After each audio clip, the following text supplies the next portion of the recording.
Hey, welcome back in today's video. We're going to be talking about Nickocado Avacado and Trisha Paytas. Trisha Paytas apparently invited him out to do a collaboration and then ghosted him. Trisha Paytas said that he was very obsessive and that she just did not feel comfortable, but apparently that is not what happened. That's what we're going to be exploring in today's video. If you're unfamiliar with Nickocado Avacado, he is a mukbang channel. He started his channel as sort of like a vegan channel, and he is most known for eating noodles. If I'm getting any of this wrong, I'm sorry. This is a new topic for me. He has over 1,400,000 subscribers, and if for some reason you don't know who Trisha Paytas is, Trisha Paytas is a YouTuber with almost 5 million subscribers. Her videos mostly consist of her. She does a little bit of mukbang. A lot of it is just her talking about the emotional turmoils that she goes through day to day. That of which is being canceled, being broken up with, and I think you kind of understand. Now, I'm not saying anything bad about Trisha Paytas. It does seem like she's a nice person. It just seems like she's always surrounded in controversy. In fact, the reason that you probably haven't heard much about the Nickocado scandal is because she was recently at a little bit of YouTube war with H3H3, and this breakup has taken most of the attention away from that. Some would say that this was plotted, a calculated distraction. Others will say that this is just normal of Trisha Paytas. I've realized after getting this video from Trisha that I won't be able to move on until I let people know what happened and what she did to me and how it made me feel. Apparently Nico never bothered with the truth because he just wasn't about that. At the time, Trisha Paytas was one of his favorite YouTube channels because he was a very small channel at this time, around 40,000 subscribers, I'm told. And he had hopes that possibly the collaboration might still be in order, but that never did happen, and he felt inclined to make this video exposing Trisha Paytas and saying the truth of what happened. So I was a big fan. Anyways, I entered her music contest. What you had to do was take her song and do a cover on it. So this is strictly for cover songs, like you covering the song. I've seen some people do it a cappella in their bedroom. I've seen people do it like in a studio. So basically, she wanted people to submit in videos of them playing her song a cappella in some sort of different, ingenious way. Then she was going to go through those submissions, pick one, and they would win. Nickocado put in a performance of him on the violin. I did it on the violin.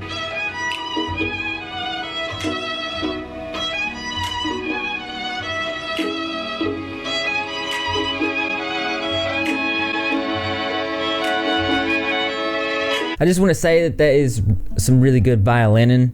I had thought myself about learning how to play the violin. I never did. I've always wanted to play the violin and the piano. That's a topic for another video at another time. He felt really touched by the video because he had just switched from being vegan of 5 years to eating meat again, and the switch was a very difficult emotional time in his life. Around this time, I had stopped being vegan. I had just made the announcement that I didn't want to be vegan anymore. And for anyone who has been vegan and they stopped as well, you know it's one of the hardest things to grapple. I mean, not like, oh, I did it for a week or I did it for a month. I mean, I did it for 5 years. My heart and soul into it. I was one of those people that stood out with signs, meat is murder, outside of McDonald's. That's how much it was my viewpoint. At every possible aspect, it was my life. And when I decided to stop, I thought my world was crashing down.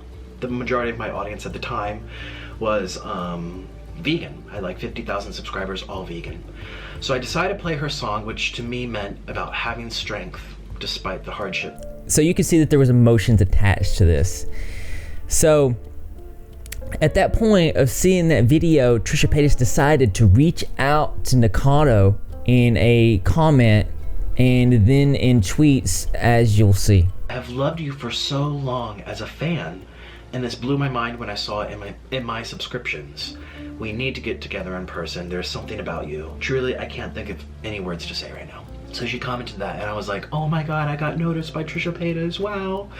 I was like, imagine what it's like to be a nobody or a very small YouTuber just starting. I know I said I had like 30, 40, 50,000 subscribers. I don't remember the exact number, but someone with millions is talking to you and noticing you. It's like the most amazing feeling ever. I completely understand that.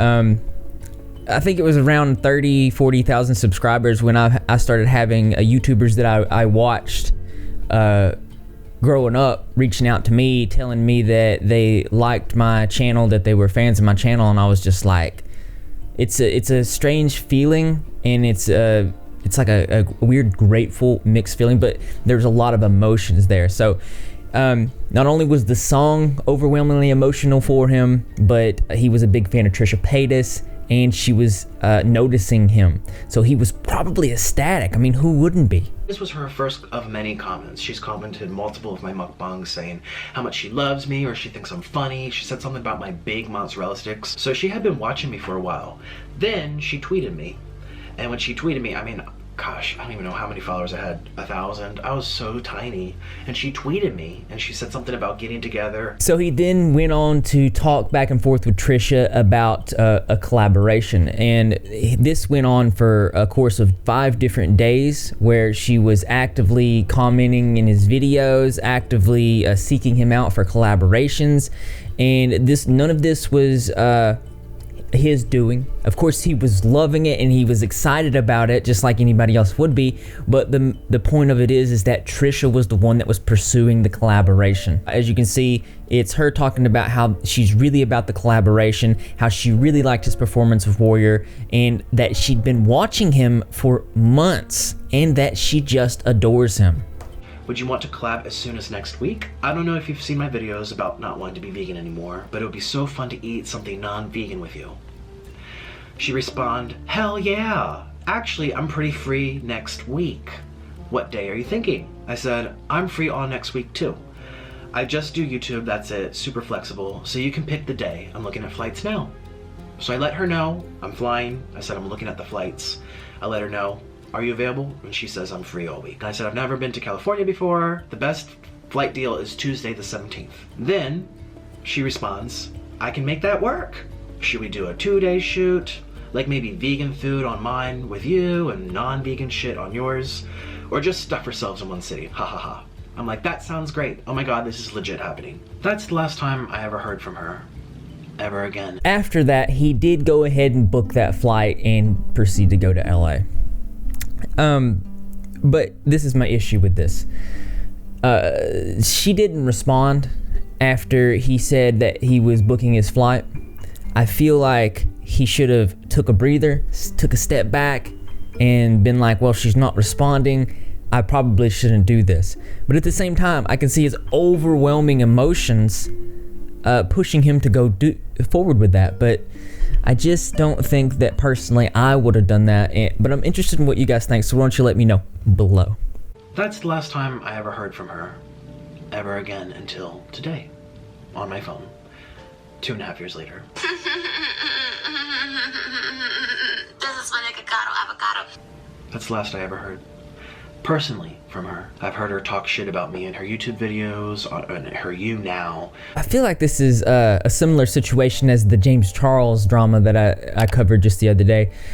Seems like Nickocado was pushed into this situation because he'd been enduring this sort of abuse for 2 years because she had been actively calling him a crazed, obsessed fan. Even though his YouTube career has grown to very great heights and he's now established on the platform, she was still continuing to talk negatively about him, pushing the story to the point of fabricating messages between them and editing his responses out to make it look like he was just texting back to back to back to back. His weight gain, Nickocado Avocado. Nickocado gaining weight, all these people fucking being fat. I was never going to, like, I don't know. I was never going to. I wasn't gonna, like, collab, you know what I mean? Like, I don't know where that came from. They were all like, Trisha ghosted him. I was like, Trisha didn't even know that he was coming. No idea. Nickocado, or I don't even know. I was like, what? Like, the only time I heard of him was when he did my Warrior cover. He played on the violin or something. She said that she didn't watch his videos and that she hadn't heard of him and that she just couldn't stand his videos. But this right here points to a lie. Yeah, I don't care for his videos or for his personality. The only time I heard of him was when he did my warrior. The only time I heard of him was when he did my warrior. The only time I heard of him was when he did my warrior. What happened between you and Nickocado Avocado? Everyone always asks this. I never once said, this is the day I'm free, like, come out. I never once said, this is the day I'm free, like, come out. I never asked someone to come out. Yeah, I don't care for his videos or for his personality. So everything that you've seen up until this point here, we can go ahead and surmise that, one, Trisha Paytas was fully aware. 2, Trisha Paytas was absolutely lying. 3, Nick was overwhelmed with emotion and so excited that his favorite YouTuber reached out to him. 4, he should 100% not have went to LA at all. But I think the biggest takeaway from this expose that Nickocado has, am I saying that right? Nickocado is doing on Trisha Paytas is that Trisha Paytas seems to have went out of her way not to see him, but to continue to press the story that he was a crazed fan and drug him all over the internet, and for whatever reason kept talking about his weight. I don't understand that, but she was adamant about this for whatever reason, while Nickocado purposely did not talk about this for 2 years, but to this day says that it hurt him. Peter Mon was talking about the situation, and Peter Mon had some really good insight on Trisha Paytas. I'm going to put that video in the description in the source video section. And he basically goes on to talk about how this behavior of Trisha Paytas is pretty normal, and she often does this, and kind of goes into like a little bit of a backstory about his own experiences with Trish being flaky towards him, having to do with collaborations. And when we talked, she said, I don't ever do collabs. And she goes, it makes me very, very nervous to have people over to my house. I'm really weird about safety issues. And she said, you know, the reason that I don't usually do collabs is I don't like to do them until I know that I'm in a good space that day. And the thing is, I never know until I wake up, like how I'm gonna be that day. And she was like, so I don't really like to plan out collabs in advance. This was not in regards to Nick whatsoever. This was just us talking about she and I doing a collab. And she was like, I woke up today and I felt really good, and so that's why I was agreed to do it. She goes, but sometimes I cancel at the last minute. So what she said about that in her video, that was true. Does it make it right? No. It kind of illuminates towards the points that we kind of already figured and knew. Trisha Paytas is a very emotional person. You can tell it by just watching her videos, and it does seem like she is very kind of forgetful about things like that, and yeah, it doesn't make it right. I feel like she should have been a little bit more aware. She's a bigger YouTuber on the platform, and this was a fan of hers who seems to have been very hurt, and her going on and to continue to drag Nickocado and to continue, I mean, it was dealt with in a very wrong way. I wouldn't have bought the plane ticket, and this is just me, until I knew that it was confirmed. And even then, like, I booked a trip to go out there. I was in LA, and these people were not responding to me, okay? It was shady. Like, it's the industry. So Peter goes on to talk about how it's just that type of industry where people just ghost people and things like that. And I got to thinking about it. I don't think it's necessarily the industry, because that's happened to me in like real life, just trying to hang out with my friends, my close friends. People tend to be a little bit wishy-washy, and they might say something one day and the next day come and they not feel like they want to do it that day, so then they don't. Is it a right thing? No. I personally emphasize so much on my word. If I say I'm going to do something, I do it, and I feel like crap if I cannot follow through. And sometimes that's happened, and that's when I'm very apologetic, and I want to let the person know that I'm so sorry that I cannot follow through with that. I feel like that's the least thing that Trisha could have done. Instead of going forward with dragging him like she did, I feel like it's something that can still be rectified. I feel like she can still do a collaboration with Nickocado or reach out to him or something, and not to continue the way that she's went, because she did respond, and I wasn't a fan of the response. I'm looking at my tickets now. Can you please let me know which days are free for you? Is weekend better than weekday? I want to get the tickets today, looking at the week of the 16th through the 23rd. He's looking at tickets now on January 10th, and I haven't responded because I'm like, you know, at this point, you know, here's the thing. people have come to this. If this is my problematic scandal, then okay, so be it. She does admit that she didn't respond to Nikocado, and as I agreed, he should have not bought the tickets and flew out. But he was young YouTuber, and emotions and things happen. Really close YouTube friend of mine who's literally this amazing person that just always has my back no matter what. Like, I freaking love him. You know what? I had plans with him for dinner, and I just stopped texting back one day. It was actually like some family was coming into town, and they were at a restaurant near me, and it was so sweet. They were so freaking sweet to like invite me out and go to dinner. That night was the most explosive like night of my life. I remember this so specifically, like, and I was trying to like work things out with this person that I was like talking to, and like he was like here in my house. And it was so explosive, and I kept trying to like postpone. I was texting him up to a point where I just couldn't postpone anymore, and I just couldn't text him back because I was like so frazzled and so out of my mind with just arguing and screaming and all this like oxygen. And so I basically just flaked, and I'm sure they were at the restaurant. They probably were waiting for me at the freaking restaurant. And that was the thing I feel the worst about. I still feel shit. I even told him, this person recently, I was like, I still feel so crappy about that, but like, and you know what? He gets it. So she tries to explain the Nikocado situation by comparing it to a situation that she had with a friend, where they had plans to go out to a restaurant. She didn't feel good enough to go, so she flaked out. And she apologized, and she says that that friend got it. Well, they were friends, close friends. Nikocado was a fan who went through all this trouble to do this violin thing for a contest that you put out. You reached out to him for 5 days. Told him how much you loved him, told him how much you had been watching his content, and that you wanted to collaborate with him. You put all this false hope into him, and then the way you handled it afterwards, talking about his weight gain, talking about, I just don't understand that. Like, I get it, you have anxiety, you're a little bit flaky sometimes, but there's no sense in to like get upset and start dragging the kid all over the internet. It's clear to anybody who watched this video, he felt backed into a corner, just much like Tati and James Charles, where Tati felt like she was backed into a corner, and then they have to release it. These aren't it doesn't seem like these are calculated exposed videos that's going on here. It seems like these people are backed into corners. They are so emotionally hurt, and the other person is continuing to hurt them.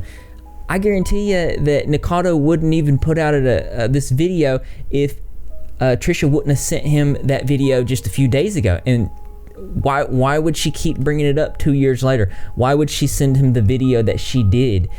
Doesn't make sense. Nothing but love and success, and you've already have that, so I hope you just keep growing and building, and you know, from one mukbanger to another, we gotta stick out for each other, because a lot of people think what we do ain't shit, but they ain't shit, because we get to eat and get paid, so, you know, I don't understand how you're sticking out for me. I've never felt that way, ever. For years.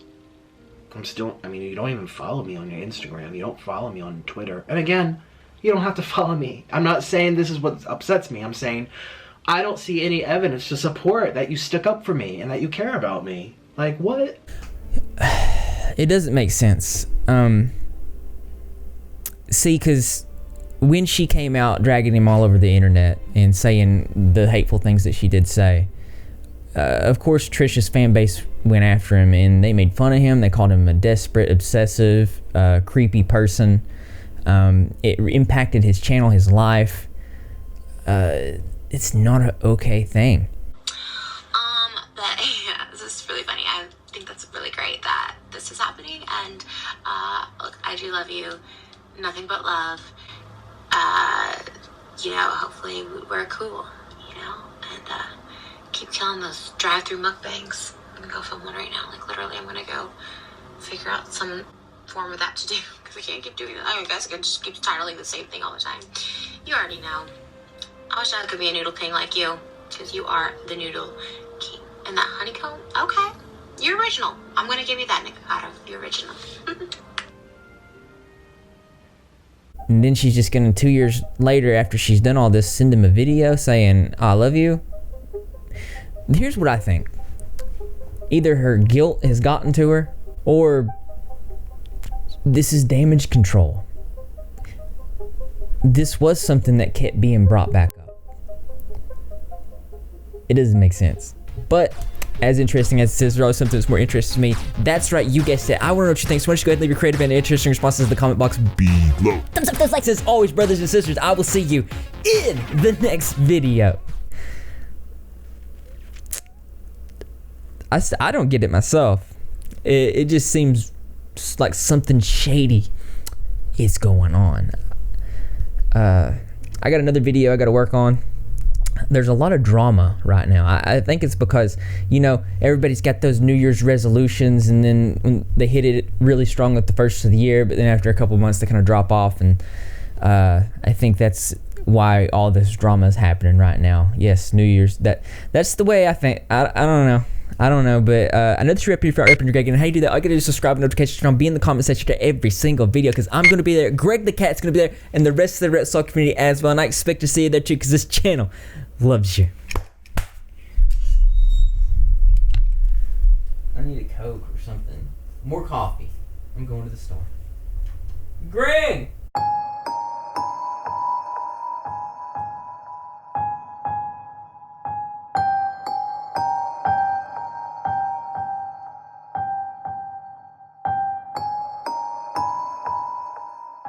You're original. I'm gonna give you that, Nickocado. You're original.